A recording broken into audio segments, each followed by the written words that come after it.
L'invité de ce journal est le directeur général de l'Organisation africaine de la propriété intellectuelle, Denis Bouhoussou. À l'occasion de la visite au siège de l'OAPI du directeur général de l'OMPI, nous abordons avec lui le sujet de la place de la propriété intellectuelle dans les stratégies de développement en Afrique. Le directeur général de l'OMPI est à Yaoundé au siège de l'OAPI, ce qui est une première. Quel est l'enjeu de cette visite pour l'organisation et ses États membres ? Oui, effectivement, le directeur général de l'Organisation mondiale de la propriété intellectuelle, qui est basé à Genève, nous rend visite ces jours-ci à Yaoundé, siège de l'Organisation africaine de la propriété intellectuelle. Il s'agit vraiment d'une grande première, puisque, comme vous savez, l'OMPI est une institution onusienne qui a été créée dans les années 60. Et c'est la première visite de son premier responsable ici au siège de l'OAPI au Cameroun.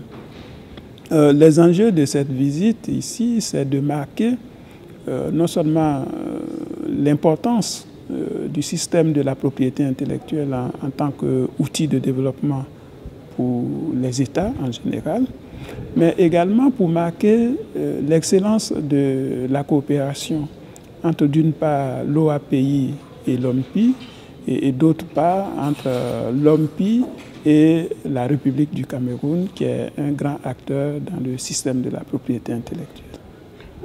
Au cours de sa visite, Darren Tang a évoqué le potentiel créatif de l'espace OAPI qui malheureusement ne bénéficie d'un accompagnement qu'insuffisant. Qu'est-ce que vous en pensez ? Oui, nous partageons cet avis. Nos pays, en tout cas les pays membres de l'OAPI, ont beaucoup de potentialités.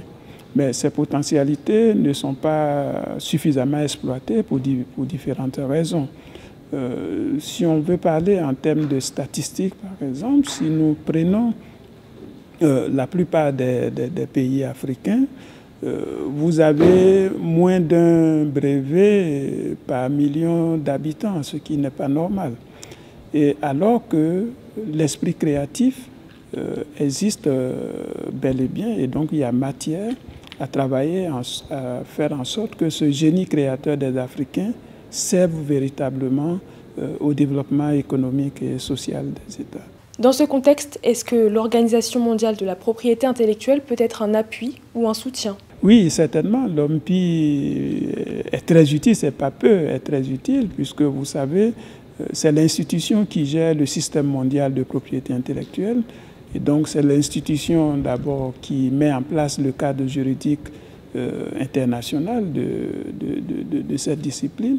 Mais dans ses programmes de coopération, l'OMPI assiste ses États membres à faire en sorte que la propriété intellectuelle soit véritablement un outil de développement économique.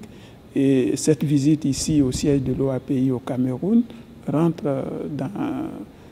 dans ce cadre. Est-ce que cette insuffisance de moyens n'est pas le signe justement du faible niveau d'intégration de la propriété intellectuelle dans les politiques de développement des États ? Oui, vous faites bien de le souligner. Vous savez, la propriété intellectuelle, c'est un outil de développement. Et il faut dire qu'à cet égard, les États membres de l'OAPI l'ont très vite compris, puisque l'OAPI a été créée en 1962, c'est-à-dire 2 ans après l'indépendance de la plupart des États. Et quand vous regardez le rapport de présentation du traité, il est clairement mentionné qu'il s'agit d'un véritable outil de développement qu'il fallait intégrer dans tout ce que les États font en matière de développement. Malheureusement, le niveau de prise de conscience de la valeur de cet outil de développement n'est pas suffisamment, en tout cas n'est pas au niveau que nous le souhaitons. Et cette visite du DG de l'OMPI nous donne l'occasion pour attirer l'attention des États membres que la question de la propriété intellectuelle doit être prise à un très haut niveau. Et cela pour des raisons stratégiques, c'est-à-dire que si l'encouragement ne vient pas à un très haut niveau, les acteurs ne perçoivent pas l'intérêt de cette matière. Et pour la petite anecdote, je peux vous dire que si vous prenez un grand pays comme les États-Unis, la question de la propriété intellectuelle est déjà à l'article 1er de la Constitution et qui a été écrite dans les années 1700. Ça veut dire que ces pays-là ont compris l'intérêt stratégique de la matière. Et plus près de nous, si nous prenons les pays asiatiques, aujourd'hui, qui ont accéléré leur développement technologique et économique en se basant sur l'exploitation de la connaissance, c'est-à-dire l'exploitation de la propriété intellectuelle. Merci Monsieur Denis Bououssou d'avoir pris le temps de répondre à nos questions. C'est moi qui vous remercie.